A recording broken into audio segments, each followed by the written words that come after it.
ये आकाशवाणी गोरखपुर है। अब आप सुषमा श्रीवास्तव से क्षेत्रीय समाचार सुनिए। प्रदेश विधानसभा की 9 सीटों के लिए उपचुनाव की अधिसूचना जारी हो गई है। हमारे संवाददाता ने बताया है कि नामांकन 25 अक्टूबर तक भरे जा सकेंगे। मतदान 13 नवंबर को होगा। जिन विधानसभा सीटों पर उपचुनाव होंगे उनमें कटहरी, करहल, मीरापुर, कुंदरकी, फूलपुर, सीसमऊ, गाजियाबाद, मझवा और खैर शामिल हैं। इन 9 सीटों में से सीसमऊ को छोड़कर 8 सीटें यहां के विधायकों के लोकसभा चुनाव में सांसद चुने जाने के बाद खाली हो गई थीं। सीसमऊ में एक आपराधिक मामले में दोषी ठहराए गए समाजवादी पार्टी विधायक इरफान सोलंकी की अयोग्यता के कारण उपचुनाव हो रहा है। इस उपचुनाव में सत्ताधारी भारतीय जनता पार्टी और प्रमुख विपक्षी दल समाजवादी पार्टी के बीच सीधा मुकाबला है। सुशील चंद्र तिवारी, आकाशवाणी समाचार, लखनऊ। उधर भारतीय जनता पार्टी ने चुनाव आयोग से विधानसभा उपचुनाव की तिथियों में परिवर्तन का अनुरोध किया है।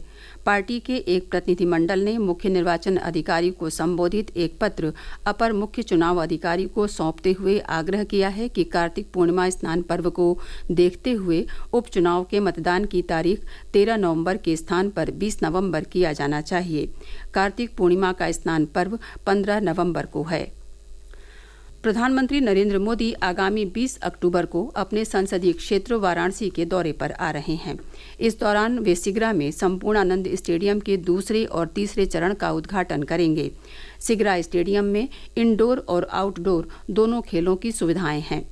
प्रदेश के मुख्य सचिव मनोज कुमार की अध्यक्षता में आज वाराणसी में प्रधानमंत्री के प्रस्तावित दौरे की तैयारियों को लेकर समीक्षा बैठक हुई। इस दौरान मुख्य सचिव ने अधिकारियों को पूरी तन्मयता से तैयारी करने के लिए निर्देशित किया।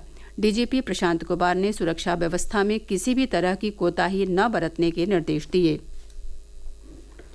मुख्यमंत्री योगी आदित्यनाथ ने आज लखनऊ में उच्चाधिकारियों के साथ बैठक कर प्रदेश को $1 ट्रिलियन वाली अर्थव्यवस्था वाला राज्य बनाने के संकल्प की पूर्ति की दिशा में किए जा रहे प्रयासों, परिणामों और भावी नीतियों पर बातचीत की। बैठक में मुख्यमंत्री ने विकास के सभी सेक्टरों में जारी कार्यों की समीक्षा की और उसकी गति को तेज करने के लिए अधिकारियों को दिशा निर्देश दिए। उन्होंने कहा कि हमारी नीति और नियोजन सही दिशा में है, जरूरत इसे पूरी प्रतिबद्धता के साथ लागू करने की है। उन्होंने अधिकारियों को विकास कार्यों की निरंतर निगरानी का निर्देश दिया और इसके लिए साप्ताहिक, पाक्षिक और मासिक बैठक करने की सलाह दी। सर्वोच्च न्यायालय ने कहा है कि बाल विवाह निषेध अधिनियम को व्यक्तिगत कानूनों द्वारा बाधित नहीं किया जा सकता है। न्यायालय ने कहा है कि बाल विवाह जीवन साथी स्वयं चुनने की इच्छा का उल्लंघन करते हैं। मुख्य न्यायाधीश DY चंद्रचूड़, न्यायमूर्ति JB पारदीवाला और न्यायमूर्ति मनोज मिश्रा की खंडपीठ ने देश में बाल विवाह की रोकथाम कानून के प्रभावी कार्यान्वयन के लिए दिशा निर्देश भी जारी किए। प्रधानमंत्री आवास योजना ग्रामीण में शानदार प्रदर्शन करते हुए गोरखपुर ने प्रदेश में डैशबोर्ड रैंकिंग में पहला स्थान प्राप्त किया है। गोरखपुर में स्वीकृत आवासों के सापेक्ष 99.56% आवास पूर्ण किए गए हैं।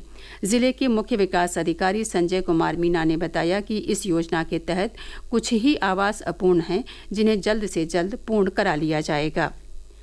इंडिया हैंडमेड कारपेट के निर्यात को बढ़ावा देने के लिए भदोही में वस्त्र मंत्रालय के सहयोग से आयोजित 3 दिवसीय इंडिया कारपेट एक्सपो संपन्न हो गया है। इसमें 67 देशों के 500 विदेशी क्रेता और उनके प्रतिनिधि शामिल हुए। इस एक्सपो में देश के लगभग 300 कालीन निर्यातकों ने स्टॉल लगाकर कालीनों का प्रदर्शन किया। कुशीनगर जिले के पडरौना में 2 रिंग रोड बनाए जाएंगे। इस पर 100 करोड़ रुपए की धनराशि खर्च होगी। कुशीनगर के सांसद विजय कुमार दुबे ने आज संवाददाताओं से बातचीत में बताया कि पडरौना नगर को जाम से मुक्ति दिलाने के लिए सरस्वती चौक से मिश्रौली तक और सरस्वती चौक से सिधुआ रेलवे क्रॉसिंग तक रिंग रोड की स्वीकृति NHAI ने दे दी है। उन्होंने बताया कि प्रत्येक रोड की लंबाई 9.5 किलोमीटर है। बाराबंकी में सूफी संत हाजी वारिस अली शाह के पिता सैयद कुर्बान अली शाह की स्मृति में आयोजित होने वाले 10 दिवसीय देवा मेले की आज शुरुआत हो गई। इस मेले में तरह तरह की खेल प्रतियोगिताएं और सांस्कृतिक कार्यक्रम आयोजित किए जाएंगे। ऑल इंडिया मुशायरे का आयोजन भी किया जाएगा।